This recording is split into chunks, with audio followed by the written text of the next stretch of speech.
नमस्कार विद्यार्थी मित्रांनो, आज आपण से यांचा बाजारविषयक सिद्धांत या संदर्भामध्ये जी सविस्तर चर्चा आहे ही सविस्तर चर्चा या ठिकाणी करणार आहोत। प्रामुख्यानं सनातनवादी रोजगारविषयक जे सिद्धांत आहेत हे सिद्धांत सेच्या बाजारविषयक सिद्धांतावरती आधारित असलेले आपल्याला पाहावयास मिळतात। सनातनवादी अर्थशास्त्रज्ञांच्या आर्थिक विचारांवरती सेच्या सिद्धांताचा जो प्रभाव आहे हा प्रभाव आपल्याला दिसून येतो। विकसित आणि अविकसित देशांच्या मध्ये बेरोजगारीची जी समस्या आहे ही समस्या मोठ्या प्रमाणामध्ये आपल्याला पाहावयास मिळते। प्रामुख्यानं सनातनवाद्यांच्या मते दीर्घ कालावधीमध्ये पूर्ण रोजगाराच्या स्थितीमध्ये अर्थव्यवस्थेत संतुलन झालेलं आपल्याला पाहावयास मिळतं। प्रामुख्यानं सामान्य स्थितीत अर्थव्यवस्थेत पूर्ण रोजगार अस्तित्वात असतो, फक्त अपवादात्मक परिस्थितीमध्ये म्हणजेच की सरकारी हस्तक्षेपामुळे अपूर्ण रोजगाराची जी परिस्थिती आहे ही परिस्थिती निर्माण होत असलेली आपल्याला पाहावयास मिळते। बाजारामध्ये मागणी आणि पुरवठा याच्यामध्ये जर मुक्तपणे बदल होत असतील तर दीर्घ कालावधीत अर्थव्यवस्थेत अंतर्गत प्रवाहामुळं आपोआप समतोल प्रस्थापित होतो आणि पूर्ण रोजगार अस्तित्वात येत असलेला आपल्याला पाहावयास मिळतो। प्रामुख्यानं रोजगाराच्या अनुषंगानं आपण जे.बी. से यांचा जो सिद्धांत आहे हा सिद्धांत नेमका काय आहे या संदर्भातील जी चर्चा आहे ही चर्चा या ठिकाणी करणार आहोत। सुरुवातीला से यांचा जो सिद्धांत आहे हा सिद्धांत नेमका काय आहे या संदर्भातील जी चर्चा आहे ही चर्चा करत असताना प्रामुख्यानं 19व्या शतकामधील फ्रेंच अर्थशास्त्रज्ञ जे.बी. से यांनी आपल्या ट्रिएटिज ऑन पॉलिटिकल इकॉनॉमी हा जो त्यांचा ग्रंथ आहे या ग्रंथामध्ये प्रामुख्यानं बाजारपेठेचा जो सिद्धांत आहे हा सिद्धांत मांडलेला आपल्याला दिसून येतो। त्यांचा सिद्धांत नेमका काय आहे तर सेच्या मते प्रत्येक पुरवठा आपली मागणी निर्माण करतो, supply creates its own demand हा जो त्यांचा सिद्धांत आहे हा सिद्धांत असलेला आपल्याला पाहावयास मिळतो। म्हणजेच प्रामुख्यानं साधारणतः एकूण पुरवठ्या एवढी एकूण मागणी असते, म्हणजेच अर्थव्यवस्थेमध्ये जेवढ्या वस्तूचं उत्पादन होऊन त्या वस्तू बाजारात पुरवठा होतात त्या सर्व वस्तूंना बाजारामध्ये मागणी येते आणि मागणी आणि पुरवठा यांचा समतोल या ठिकाणी साधला जात असलेला आपल्याला पाहावयास मिळतो। म्हणजेच की वस्तूचं उत्पादन हे वस्तूच्या मागणीबरोबर असतं। हा जो त्यांचा सिद्धांत आहे म्हणजेच की मागणी पुरवठा हे जे दोन घटक आहेत हे दोन घटक समान असलेले आपल्याला पाहावयास मिळतात असं त्यानं या ठिकाणी गृहीत धरलेलं आपल्याला पाहावयास मिळतं। म्हणजेच की प्रामुख्यानं उत्पादन झालेल्या सर्व वस्तूंना बाजारामध्ये मागणी येते आणि जेवढा त्याचा पुरवठा आहे तेवढीच मागणी येते आणि मागणी आणि पुरवठा याच्यामध्ये जो समतोल आहे हा समतोल साधला जात असलेला आपल्याला पाहावयास मिळतो। प्रामुख्यानं वस्तूचा पुरवठा हा उत्पादन प्रक्रियेद्वारे निर्माण केला जात असलेला आपल्याला पाहावयास मिळतो। वस्तूचं उत्पादन केल्यामुळं उत्पादन घटकांना जे मोबदले आहेत हे मोबदले प्राप्त होत असलेले आपल्याला पाहावयास मिळतात। प्रामुख्यानं वस्तूचा पुरवठा झाला की वस्तूचं उत्पादन करण्यासाठी जे उत्पादनाचे घटक वापरले जातात म्हणजेच की प्रामुख्यानं भूमी, श्रम, भांडवल, संयोजक या उत्पादन घटकांचं उत्पन्न वाढतं। प्रामुख्यानं श्रमिकांना वेतन असेल, जमीन मालकाला खंड असेल, भांडवलदाराला व्याज असेल आणि संयोजकाला नफा असेल। प्रामुख्यानं या स्वरूपातील उत्पादन घटकांचे जे उत्पन्न आहे हे उत्पन्न वाढतं। प्रामुख्यानं या उत्पादन घटकांचं उत्पन्न वाढल्यामुळं त्यांची असणारी जी काही खरेदी शक्ती आहे या खरेदी शक्तीमध्ये मोठ्या प्रमाणात वाढ होत असलेली आपल्याला पाहावयास मिळते। प्रामुख्यानं त्यांच्या खरेदी शक्तीत वाढ झाल्यामुळं उत्पन्नातील वाढीमुळं एकूण क्रयशक्ती वाढत असलेली आपल्याला पाहावयास मिळते आणि प्रामुख्यानं लोकांच्याकडे असणारा जो पैसा आहे या पैशाचं प्रमाण वाढत गेलेलं आपल्याला दिसून येतं।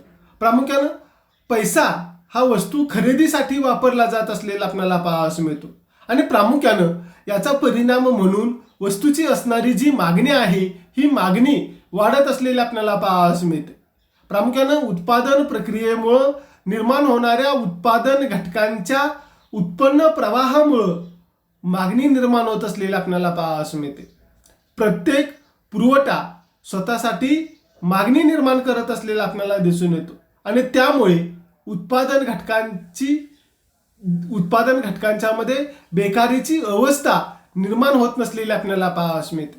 या सर्व घटकांचा विचार करत असताना वस्तूच्या उत्पादनामध्ये 2 क्रिया या ठिकाणी महत्त्वाची भूमिका पार पाडत असलेल्या आपल्याला पाहावयास मिळतात.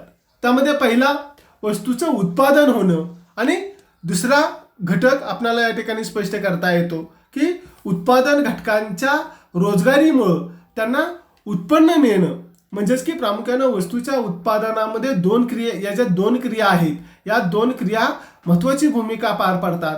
या 2 क्रिया अशा पद्धतीने घडून येतात की त्यामुळे प्रत्येक पुरवठ्यात मागणी निर्माण होत असलेली आपल्याला पाहावयास मिळते. म्हणजेच की उत्पादनातील वाढ, म्हणजेच की पुरवठ्यातील वाढ ही उत्पन्नामध्ये आणि खर्चामध्ये म्हणजेच की मागणीमध्ये वाढ घडवून आणत असलेली आपल्याला पाहावयास मिळते. म्हणजेच की प्रामुख्यानं अर्थव्यवस्थेत उत्पादन वाढ झाली तर त्यामुळे लोकांच्या उत्पन्नामध्ये वाढ होते आणि त्यांचा असणारा जो उपभोग खर्च आहे हा उपभोग खर्च वाढत असलेला आपल्याला पाहावयास मिळतो.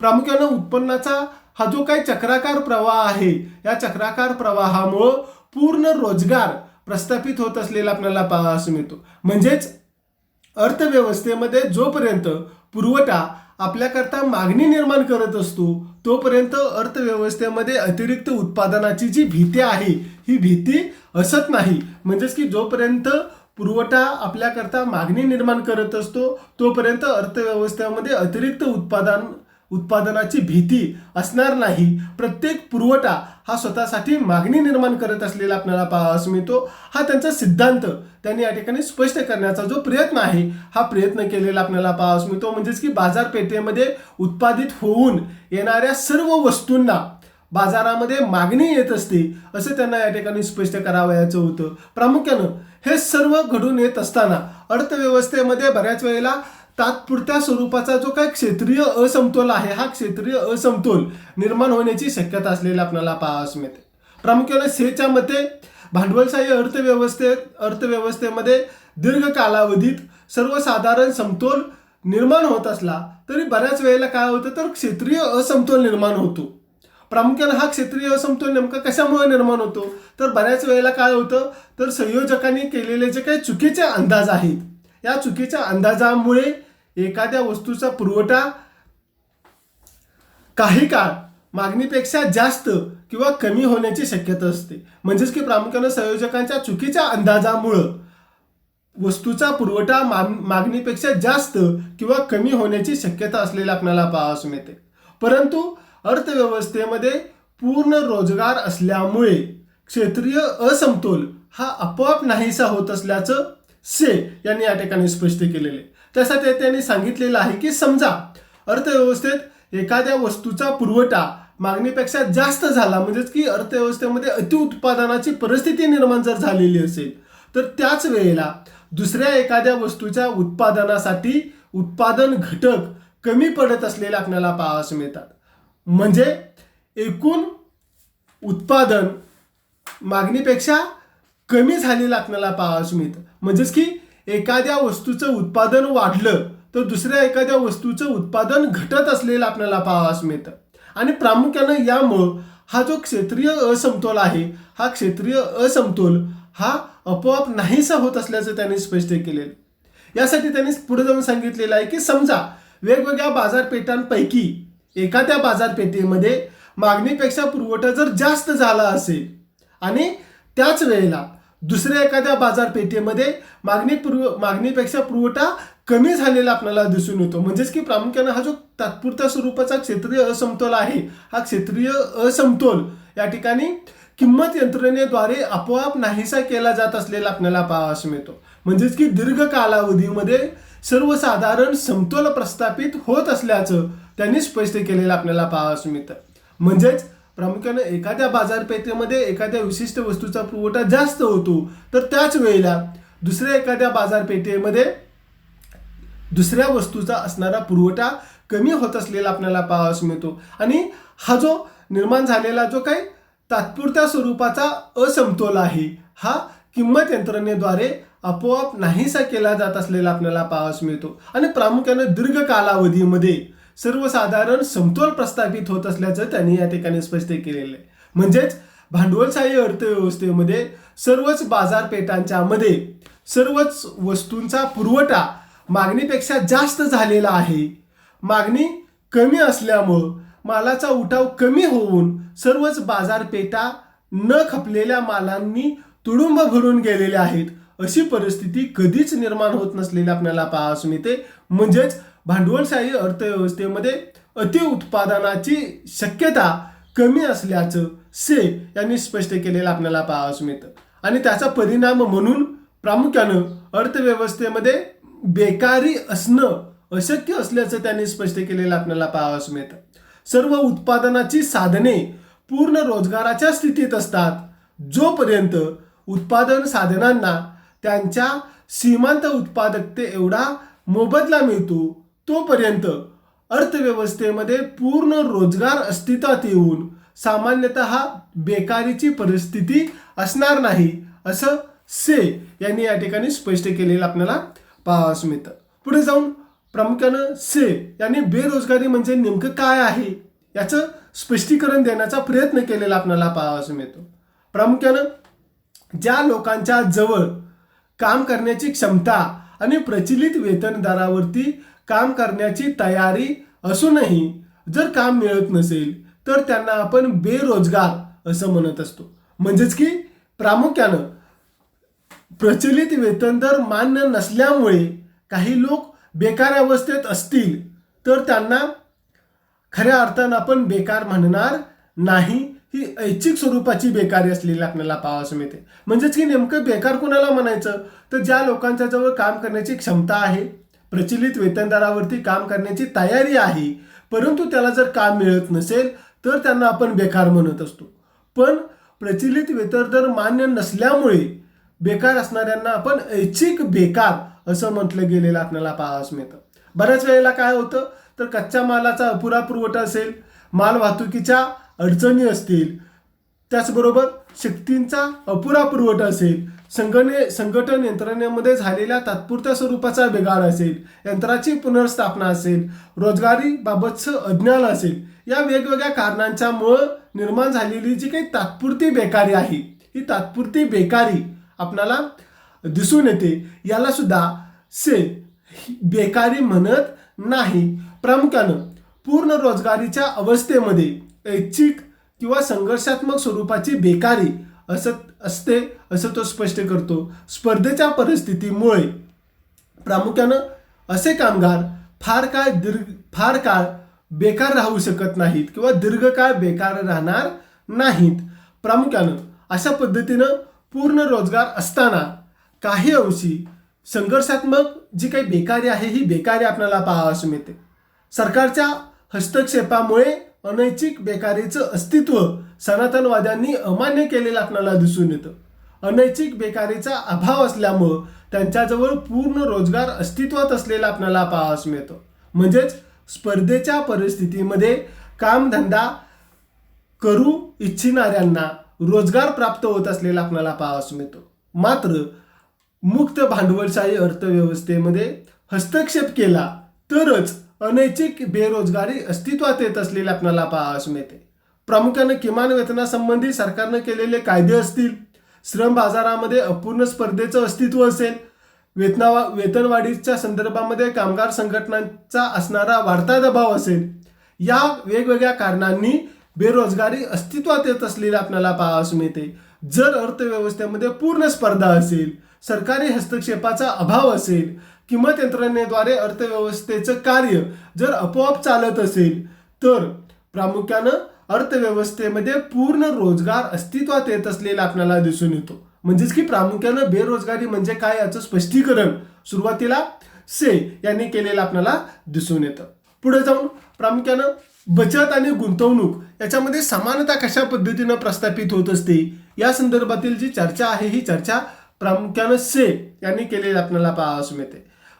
बचत आणि गुंतवणूक या संदर्भामध्ये सनातनवादी यांनी स्पष्ट केलेलं होतं की भांडवलशाही अर्थव्यवस्थेमध्ये बचत आणि गुंतवणूक यामध्ये व्याजदरातील बदलामुळं आपोआप समानता प्रस्थापित होत असलेली आपल्याला पाहावयास मिळते. म्हणजेच की प्रामुख्यानं बचत आणि गुंतवणूक या संदर्भामध्ये सनातनवाद्यांनी काय सांगितलेलं आहे तर व्याजदरातील बदलामुळे बचत आणि गुंतवणूक याच्यामध्ये समानता प्रस्थापित होत असलेली आपल्याला दिसून येते. से यांनी स्पष्ट केलेलं आहे की समजा विशिष्ट कालखंडामध्ये आपलं सर्व उत्पन्न व्यक्ती खर्च करत असलेले आपल्याला पाहावयास मिळते. म्हणजेच की विशिष्ट कालखंडामध्ये आपलं सर्व उत्पन्न खर्च करत असलेलं आपल्याला पाहावयास मिळतं. म्हणजेच की समाज हा काय करत असतो तर आपलं सर्व उत्पन्न हा विशिष्ट कालखंडामध्ये खर्च करत असलेला आपल्याला दिसून येतो. उत्पन्न आणि खर्च यांचा जो चक्राकार प्रवाह आहे या चक्राकार प्रवाहामधून समाजाच्या बचतीच्या स्वरूपामध्ये दुसरा प्रवाह निर्माण होत असला तरी बचतीच्या मदतीनं भांडवली वस्तूंची खरेदी केली जात असल्यामुळं हा प्रवाह काय होतो खर्चाच्या प्रवाहामध्ये सामील होत असलेला आपल्याला पाहावयास मिळतो. म्हणजेच की प्रामुख्याने या ठिकाणी से यांनी काय सांगितलेलं आहे तर समाज विशिष्ट कालखंडामध्ये आपलं सर्व उत्पन्न खर्च करतो. उत्पन्न आणि खर्च यांच्या चक्राकार प्रवाहामधून समाजाच्या बचतीच्या स्वरूपाचा दुसरा प्रवाह निर्माण होत असला तरी बचतीच्या मदतीनं भांडवली वस्तूंची खरेदी केली जाते आणि त्यामुळे हा प्रवाह खर्चाच्या प्रवाहामध्ये सामील होत असलेला आपल्याला पाहावयास मिळतो. दुसऱ्या बाजूला त्यांनी सांगितलेलं की बचतीच्या मदतीनं उत्पन्न आणि खर्च प्रवाहाला जी गळती लागते ती गळती गुंतवणूक भरून काढत असलेली आपल्याला पाहावयास मिळते. म्हणजेच की प्रामुख्यानं बचतीच्या मदतीनं उत्पन्न आणि खर्च प्रवाहाला जी गळती लागते ती गुंतवणुकीच्या मदतीनं भरून काढली जात असलेली आपल्याला पाहावयास मिळते. म्हणजेच प्रामुख्यानं बचत गुंतवणूक रूपानं खर्च होते आणि बचत गुंतवणूक समानता प्रस्थापित होत असलेला आपल्याला पाहावयास मिळते. बचत गुंतवणूक समानता या ठिकाणी प्रस्थापित झाल्यानंतर व्याजदरातील लवचिकतेमुळे ती टिकवली जात असलेली आपल्याला दिसून येते. म्हणजेच बचत गुंतवणुकीपेक्षा जास्त होते तेव्हा व्याजदर घटत असलेले आपल्याला पाहावयास मिळतात आणि प्रामुख्याने यामुळे काय होतं तर गुंतवणुकीला उत्तेजन मिळतं आणि गुंतवणूक वाढते आणि याचा परिणाम म्हणून बचतीचं जे प्रमाण आहे हे बचतीचं प्रमाण कमी होत असलेलं आपल्याला दिसून येतं. प्रामुख्यानं शेवटी बचत आणि गुंतवणूक याच्यामध्ये समानता प्रस्थापित होते आणि व्याजदर हे स्थिरावले जात असलेले आपल्याला पाहावयास मिळतात किंवा व्याजदर स्थिर होत असलेले आपल्याला दिसून येतात. म्हणजेच की प्रामुख्यानं से यांनी बचत गुंतवणुकीमध्ये समानता कशा पद्धतीनं प्रस्थापित होते या संदर्भामध्ये जी चर्चा आहे ही चर्चा केलेली आपल्याला पाहावयास मिळते. प्रामुख्यानं से यांनी आपल्या सिद्धांतामध्ये काही सुधारणा सुचवलेल्या आपल्याला पाहावयास मिळतात. प्रामुख्यानं पिगू यांच्या मते अर्थव्यवस्थेतील वेतन आणि किमती पुरेशा जर लवचिक असतील तर अर्थव्यवस्थेमध्ये पूर्ण रोजगार प्रस्थापित होण्याच्या दिशेने आपोआप बदल घडून येत असलेले आपल्याला पाहावयास मिळतात. म्हणजेच प्रामुख्यानं अर्थव्यवस्थेतील वेतन आणि किमती जर पुरेशा लवचिक असतील त्याच्यामध्ये बदल होत असेल तर अर्थव्यवस्थेमध्ये पूर्ण रोजगार प्रस्थापित होण्याच्या दिशेने जे बदल आहेत ते बदल आपोआप होत असल्याचं पिगू यांनी या ठिकाणी स्पष्ट केलेलं आपल्याला पाहावयास मिळतं.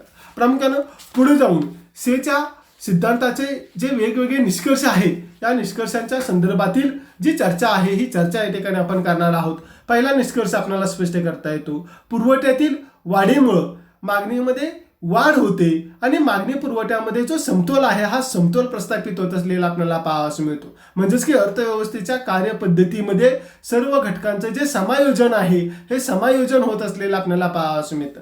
दुसरा निष्कर्ष आपल्याला सांगता येतो की प्रत्येक पुरवठा आपली मागणी निर्माण करत असल्यामुळं अर्थव्यवस्थेमध्ये अतिउत्पादनाची स्थिती निर्माण होत नाही. म्हणजेच की प्रत्येक पुरवठा स्वतःसाठी मागणी निर्माण करत असल्यामुळं अतिउत्पादन होणार नाही हा दुसरा निष्कर्ष आपल्याला सांगता येतो. तिसरा निष्कर्ष आपल्याला सांगता येतो की अतिउत्पादन होण्याची शक्यता नसल्यामुळं अर्थव्यवस्थेमध्ये बेरोजगारी निर्माण होणार नाही. चौथा निष्कर्ष आपल्याला सांगता येतो तात्पुरत्या स्वरूपाची बेरोजगारी अंतर्गत प्रवाहामुळे दीर्घकाळ टिकत नाही. पाचवा निष्कर्ष आपल्याला सांगता येतो उत्पादकांच्या चुकीच्या अंदाजामुळे क्षेत्रीय असमतोल निर्माण होत असलेला आपल्याला पाहावयास मिळतो. परंतु हा क्षेत्रीय असमतोल तात्पुरत्या स्वरूपाचा असलेला आपल्याला पाहावयास मिळतो. 6वा निष्कर्ष आपल्याला सांगता येतो, व्याजदरातील बदलामुळे बचत गुंतवणुकीमध्ये समानता प्रस्थापित होत असलेला आपल्याला पाहावयास मिळते आणि त्यामुळे एकूण मागणीची कमतरता निर्माण होण्याचं कारण नसलेलं आपल्याला पाहावयास मिळतं. 7वा निष्कर्ष आपल्याला सांगता येतो, वापरात नसलेली साधन सामग्री ज्या वेळेला कार्यान्वित होते तेव्हा वस्तू आणि सेवांचं उत्पादन वाढत असलेलं आपल्याला पाहावयास मिळतं आणि त्यामुळे उत्पन्न वाढून रोजगार निर्माण होत असलेला आपल्याला पाहावयास मिळतो. म्हणजेच की प्रामुख्यानं समाजाकडून सर्व उत्पन्न या ठिकाणी काय केलं जातं, खर्च केलं जात असलेलं आपल्याला पाहावयास मिळतं. 8वा निष्कर्ष आपल्याला सांगता येतो, उत्पादित झालेल्या सर्व वस्तूंचा उपभोग घेतला जातो आणि त्यामुळे असमतोल निर्माण होत नाही. त्यानंतरचा पुढचा जो निष्कर्ष आहे 9वा निष्कर्ष आपल्याला सांगता येतो, सेच्या मते अर्थव्यवस्था कोणत्याही बाह्य प्रेरणांशिवाय कार्य करत असलेली आपल्याला पाहावयास मिळते. म्हणूनच ती स्वयंचलित स्वरूपाची असलेली आपल्याला पाहावयास मिळते. स्वयंचलित अर्थव्यवस्थेमध्ये निर्माण होणारे अडथळे हे आपोआप दूर होतात आणि त्यामध्ये सरकारी हस्तक्षेपाची गरज नसल्याचं से यांनी स्पष्ट केलेलं आपल्याला पाहावयास मिळतं. हा एक निष्कर्ष या ठिकाणी आपल्याला स्पष्ट करता येतो. त्यानंतरचा 10वा निष्कर्ष आपल्याला सांगता येतो, सरकारी हस्तक्षेप, वेतनवाढीचं धोरण इत्यादी जे काही घटक आहेत या घटकांच्या अभावामुळं पूर्ण रोजगार प्रस्थापित होत असलेला आपल्याला पाहावयास मिळतो. 11वा निष्कर्ष आपल्याला स्पष्ट करता येतो, अर्थव्यवस्थेत एका दृष्टिकोनातून वस्तू विनिमय पद्धत अस्तित्वात असलेली आपल्याला दिसून येते आणि पैसा हा फक्त विनिमय माध्यमाचं कार्य म्हणून कार्य करत असलेला आपल्याला पाहावयास मिळतो. आणि यातला शेवटचा निष्कर्ष आपल्याला सांगता येतो की भांडवलशाही अर्थव्यवस्थेमध्ये पूर्ण स्पर्धा असते. वेतन दर आणि किमती जर पुरेशा लवचिक असतील तर किंमत यंत्रणा अनिर्बंधपणे आपलं काम करत असते आणि अर्थव्यवस्था स्वयंचलित यंत्रणेद्वारे पूर्ण रोजगाराची परिस्थिती निर्माण करत असलेली आपल्याला पाहावयास मिळते. हे वेगवेगळे जे काही निष्कर्ष आहेत ते निष्कर्ष प्रामुख्यानं सेच्या सिद्धांतातील आपल्याला स्पष्ट करता येतात. प्रामुख्यानं अशा पद्धतीनं हा जो सेचा सिद्धांत आहे हा सेचा सिद्धांत त्याने सांगितलेला आपल्याला पाहावयास मिळतो. प्रत्येक पुरवठा आपली मागणी निर्माण करत असतो. प्रामुख्यानं या सेच्या सिद्धांतावरती केन्स आणि इतर अनेक अर्थशास्त्रज्ञांनी ज्या टीका आहेत त्या टीका केलेल्या आपल्याला पाहावयास मिळतात. त्या टीका नेमक्या कुठल्या आहेत या संदर्भातील जी चर्चा आहे ही चर्चा सुद्धा थोडक्यामध्ये या ठिकाणी आपण करणार आहोत. त्यातील पहिली टीका आपल्याला सांगता येते, सर्वच उत्पन्न खर्च केले जात नाही. म्हणजेच की से यांनी बाजारविषयक सिद्धांताची मांडणी करत असताना उत्पादन घटकांना मिळणारा मोबदला या स्वरूपात जे उत्पन्न प्राप्त होतं ते सर्व उत्पन्न खर्च केलं जातं आणि त्यामुळे प्रत्येक पुरवठा स्वतःसाठी मागणी निर्माण करत असतो. हे जे काही त्यानं गृहीत विचारात घेतलेलं होतं हे त्याला केन्स यांना मान्य नव्हतं. केन्सनं स्पष्ट केलेलं आहे की उत्पादन घटकांना मिळणारं सर्व उत्पन्न उत्पादनाचे घटक वस्तू खरेदीसाठी खर्च करतीलच असे नाही. आपल्या उत्पन्नातील काही भाग उत्पादनाचे घटक बचत करून ठेवतात आणि त्यामुळे मागणीची कमतरता निर्माण होते आणि अतिउत्पादन आणि बेरोजगारीची अवस्था निर्माण होत असल्याची टीका केन्स यांनी केलेली आपल्याला दिसून येते. दुसरी टीका, पैशाच्या मूल्य संग्रहाच्या कार्याकडे दुर्लक्ष. प्रामुख्याने सनातनवाद्यांनी पैशाच्या विनिमय माध्यमाच्या कार्यावरतीच भर दिलेला आपल्याला पाहावयास मिळतो. मात्र त्यांनी मूल्य संग्रहाच्या कार्याकडे दुर्लक्ष केल्याची टीका केली गेलेली आपल्याला पाहावयास मिळते. त्यानंतर तिसरी टीका आपल्याला सांगता येते, सट्टेबाजीच्या हेतूकडे दुर्लक्ष. केन्स यांनी स्पष्ट केलेलं आहे की सनातनवाद्यांनी पैशाच्या मागणीचा व्यवहार हेतू आणि तरतुदीचा हेतू विचारात घेतला, परंतु त्यांनी पैशाच्या मागणीचा सट्टेबाजीचा हेतू विचारात घेतलेला नाही. सट्टेबाजीच्या हेतूतून निर्माण होणारा पैसा हा मागणी निष्क्रिय निधीशी संबंधित असल्याचं केन्स यांनी स्पष्ट केलेलं आपल्याला पाहावयास मिळतं. त्यानंतरची चौथी टीका आहे की पैशाची भूमिका तटस्थ नसते. प्रामुख्याने सनातनवादी अर्थशास्त्रज्ञ आणि से यांनी पैशाची भूमिका तटस्थ असते असं म्हटलेलं आहे आणि त्यामुळे त्यांनी उत्पादन, रोजगारी, व्याजदर याबाबतचे जे सिद्धांत आहेत हे सिद्धांत चलनविषयक सिद्धांतापासून वेगळे केलेले आपल्याला पाहावयास मिळतात. प्रामुख्यानं याच्यावरती जी टीका आहे ही टीका केले गेलेला आपल्याला पाहावयास मिळते. केन्स यांनी सांगितलेलं आहे की चलनविषयक सिद्धांत हा मूल्य सिद्धांताचा एक भाग आहे असं त्यानं म्हटलेलं आपल्याला पाहावयास मिळतं. म्हणून व्याजदराच्या सिद्धांताचं स्पष्टीकरण केन्स यांनी करण्याचा प्रयत्न केलेला आपल्याला दिसून येतो. पाचवी टीका आपल्याला सांगता येते पूर्ण रोजगार अशक्य.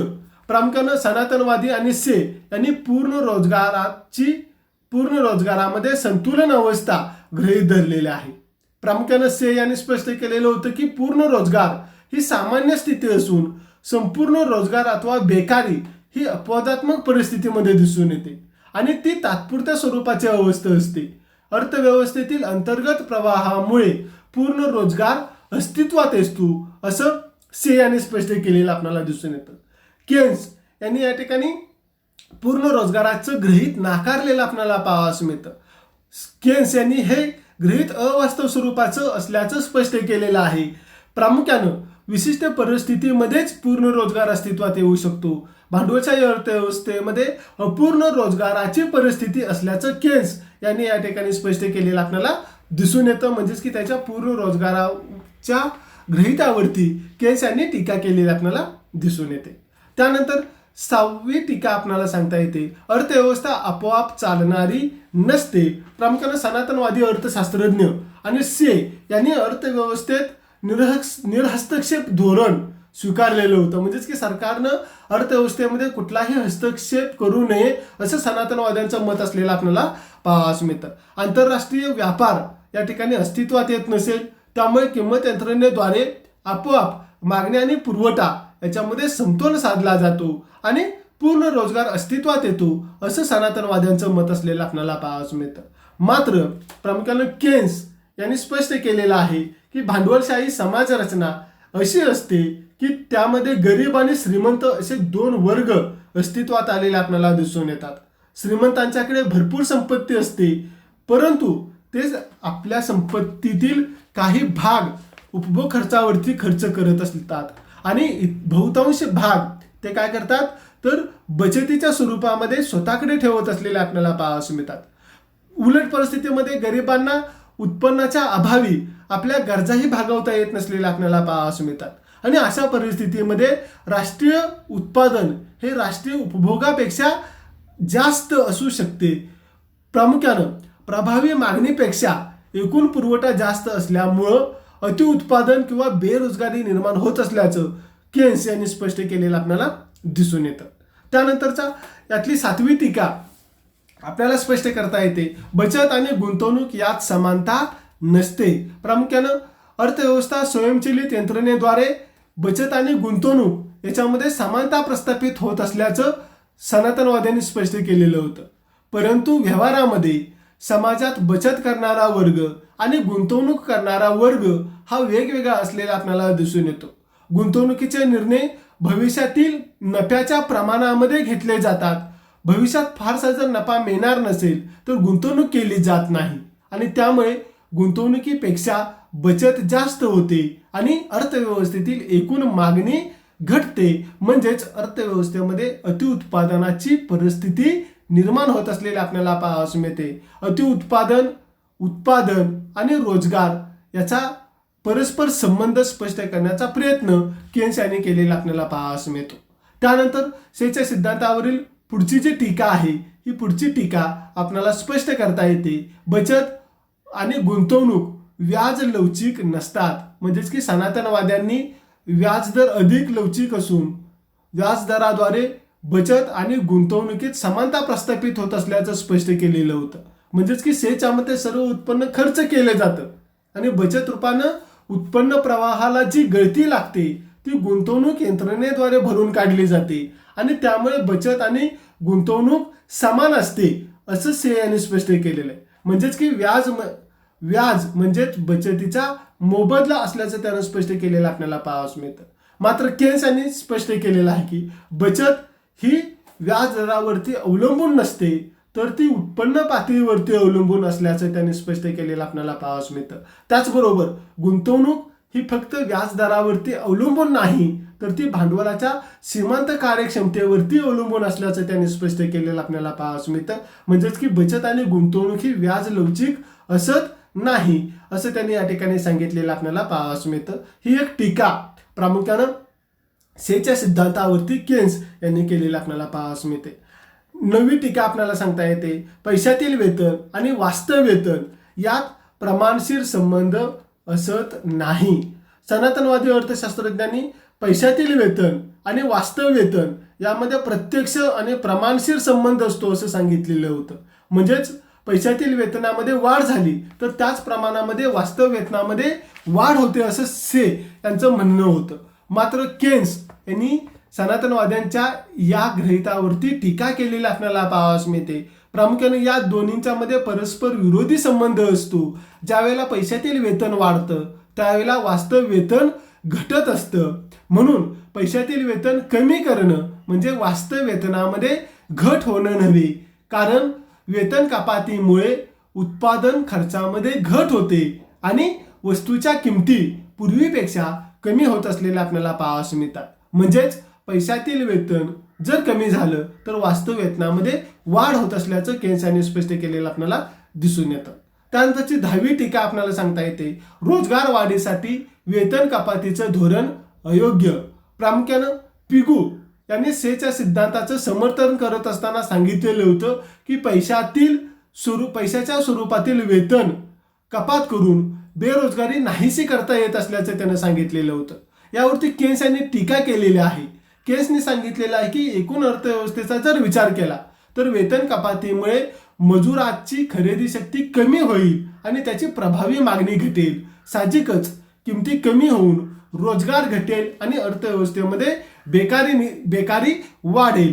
प्रामुख्यानं पुढची टीका आपल्याला सांगता येते, राज्य संस्थेचा हस्तक्षेप आवश्यक. प्रामुख्यानं केन्सच्या मते अर्थव्यवस्थेत पुरवठा हा मागणीपेक्षा जास्त राहणं शक्य आहे. अतिरिक्त पुरवठ्यामुळं अर्थव्यवस्थेमध्ये जी विषमता आहे ही विषमता जर निर्माण झाली तर ती आपोआप दुरुस्त होत नाही, तर त्यासाठी प्रामुख्यानं सरकारी हस्तक्षेपाची गरज असल्याचं मत केन्स यांनी स्पष्ट केलेलं आपल्याला पाहावयास मिळतं. 12वी टीका आपल्याला सांगता येते, अपूर्ण रोजगाराच्या अवस्थेत समतोल. प्रामुख्यानं केन्स यांनी स्पष्ट केलेलं आहे की उत्पादनाच्या आणि रोजगाराच्या कोणत्याही पातळीवरती म्हणजेच निरनिराळ्या पातळ्यांवरती समतोल साधला जाणं शक्य आहे. केन्सच्या मते अपूर्ण रोजगार किंवा न्यून रोजगार ही नेहमी आढळणारी परिस्थिती असून पूर्ण रोजगाराची पातळी ही क्वचितच असल्याचं त्यांनी या ठिकाणी स्पष्ट केलेलं आपल्याला पाहावयास मिळतं. त्यानंतरची 13वी टीका आपल्याला सांगता येते, अल्पकाळ महत्वाचा. प्रामुख्यानं सनातनवादी अर्थशास्त्रज्ञांच्या मते दीर्घ कालावधीमध्ये आपोआप समतोल प्रस्थापित होतो आणि पूर्ण रोजगार अस्तित्वात येतो. मात्र केन्स यांनी स्पष्ट केलेलं आहे की अल्पकालीन समतोल हा महत्वाचा असतो, कारण दीर्घकाळ हा प्रचंड मोठा असतो आणि त्या दीर्घकाळाच्या संदर्भामध्ये केलेलं विश्लेषण हे केन्सला मान्य नव्हतं. 14वी टीका आपल्याला सांगता येते, मंदीची परिस्थिती ही वास्तवता. प्रामुख्यानं अर्थव्यवस्थेमध्ये मंदीची परिस्थिती निर्माण होणार नाही असं से यांनी स्पष्ट केलेलं आहे. प्रामुख्यानं 1929 मध्ये आलेली जी काही जागतिक महामंदी आहे याचा जर विचार केला तर मागणीमध्ये घट होत जाऊन किमती घसरल्या आणि अर्थव्यवस्थेमध्ये बेकारी निर्माण झाली. म्हणजेच की मंदी ही वास्तव घटना आहे हे मान्य करावं लागत असलेलं आपल्याला पाहावयास मिळतं. म्हणजेच की प्रामुख्यानं मंदीची परिस्थिती ही वास्तवता असलेली आपल्याला पाहावयास मिळते. से यांनी आपल्या सिद्धांतामध्ये सांगितलेलं होतं की प्रत्येक पुरवठा स्वतःसाठी मागणी निर्माण करतो आणि याचा परिणाम म्हणून अर्थव्यवस्थेमध्ये अतिउत्पादनाची परिस्थिती निर्माण होणार नाही. अतिउत्पादन न झाल्यामुळं वस्तूंच्या किमती कमी होणार नाहीत आणि अर्थव्यवस्थेमध्ये बेकारी निर्माण होणार नाही. परंतु मंदीच्या परिस्थितीचा विचार त्याने या ठिकाणी केलेला आपल्याला पाहावयास मिळत नाही. त्यानंतरची पुढची टीका सांगता येते की पूर्ण स्पर्धा ही एक कल्पना असलेली आपल्याला पाहावयास मिळते. म्हणजेच की सनातनवादी अर्थशास्त्रज्ञांचं विवेचन हे पूर्ण स्पर्धेच्या गृहितावरती आधारित असलेलं आपल्याला पाहावयास मिळतं. परंतु केन्सला पूर्ण स्पर्धेची परिस्थिती मान्य नव्हती. केन्सच्या मते पूर्ण स्पर्धा हे कल्पनाचित्र असून वास्तवामध्ये अपूर्ण स्पर्धा किंवा मक्तेदारीयुक्त स्पर्धा अस्तित्वात असलेली आपल्याला पाहावयास मिळते आणि त्यामुळे सनातनवादी विश्लेषण हे दिशाभूल करणारं असल्याची टीका प्रामुख्यानं केन्स यांनी या ठिकाणी केलेली आपल्याला पाहावयास मिळते. अशा पद्धतीनं प्रामुख्यानं सेच्या सिद्धांतावरती केन्स यांनी केलेल्या ज्या काही वेगवेगळ्या टीका आहेत या टीका या संदर्भामध्ये जी चर्चा आहे ही चर्चा या ठिकाणी आपण केलेली आहे. धन्यवाद.